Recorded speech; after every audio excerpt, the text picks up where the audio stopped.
आयुर्वेद रसचयाचं एक अग्रगण्य उत्पादन जे स्पाझमिना या नावाचं आहे त्याची आपल्याला थोडक्यात ओळख करून देणार आहे। स्पाझमिना किंवा त्याला मराठीमध्ये किंवा संस्कृतमध्ये शूलहरवटी असं पण नाव आहे। हे सुद्धा आयुर्वेद रसचयाचं एक जुनं आणि अतिशय उत्तम काम करणारं असं उत्पादन आहे। स्पाझमिना याच्यामध्ये स्पॅझम हा शब्द आहे। स्पॅझम हे आपण जर आधुनिक वैद्यकामध्ये बघायला गेलो तर जे पोटामध्ये स्पॅझमॉडिक पेन होतं किंवा मराठी भाषेत जर बोललो तर मुरडा येण्यासारखी वेदना किंवा मुरडा येऊन इतर त्रास होणं, त्या स्पॅझमवर किंवा त्या स्पॅझमॉडिक पेनवर आपण हा स्पाझमिना नावाचा कल्प अतिशय उत्तम प्रकारे वापरू शकतो। याचं जे आयुर्वेदातलं नाव आहे ते शूलहरवटी आहे।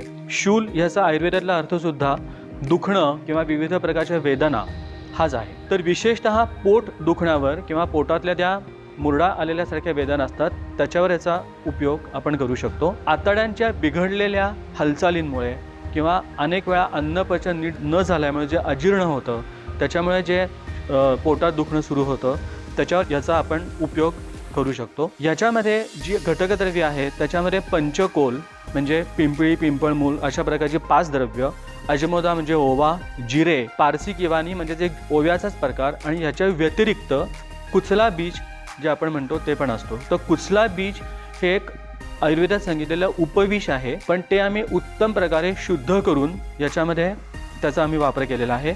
त्यामुळे शूलहरवटी किंवा स्पाझमिना हे औषध सुद्धा वैद्यांच्या सल्ल्याशिवाय कुणीही घेऊ नये असा मी आपल्याला सल्ला देईन। मी म्हणल्याप्रमाणे आयुर्वेदानुसार कोणताही शूल म्हणजे पोटातला असो किंवा इतर कुठल्या ठिकाणचा असो हे मुख्यपणे वातामुळे उत्पन्न होतं। याच्यामध्ये ही जी सगळी द्रव्ये आम्ही वापरलेली आहेत ती वाताला कमी करण्यासाठी किंवा वातावर नियंत्रण आणण्यासाठी अशी विविध ठिकाणी वापरली जातात। त्याच प्रकारे आतड्यांच्या मांसपेशीवर किंवा आतडं ज्याच्यामुळे बनतं त्या सगळ्या वॉल्सवर काम करणारा कुचला हा एक घटकद्रव्य त्याच्यामध्ये आम्ही वापरलेला आहे। त्याच प्रकारे ह्या सगळ्या द्रव्यांना किंवा ही जी सगळी द्रव्ये आहेत त्यांचं एक विशिष्ट प्रोसेस किंवा आम्ही त्याला आयुर्वेदामध्ये भावना असा शब्द वापरतो, तो कुमारी सरस म्हणून वापरलेला आहे। कुमारी म्हणजे कोरफड, ते आपल्या सगळ्यांनाच माहिती असेल।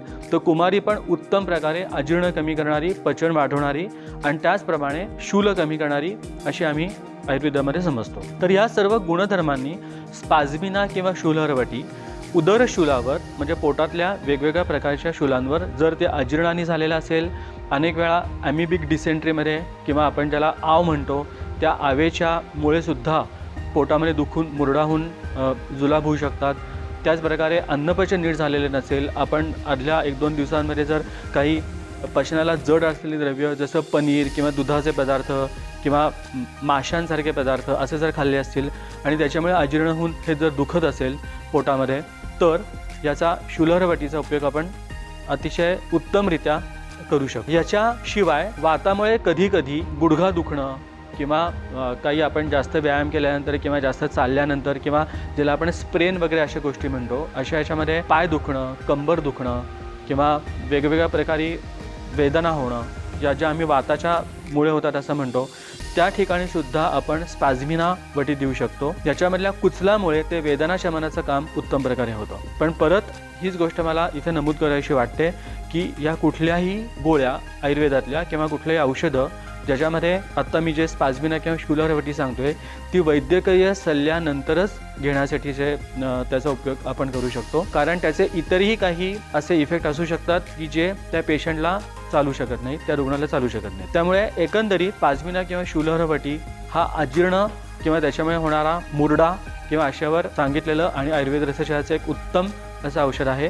तुम्ही वैद्यकीय सल्ल्यानुसार त्याचा उपयोग करू शकता। 2-2 गोळ्या आवश्यकतेनुसार गरम पाण्यातनं किंवा कोमट पाण्यातनं आपण 1 आठवड्यासाठी हे घेऊ शकतो।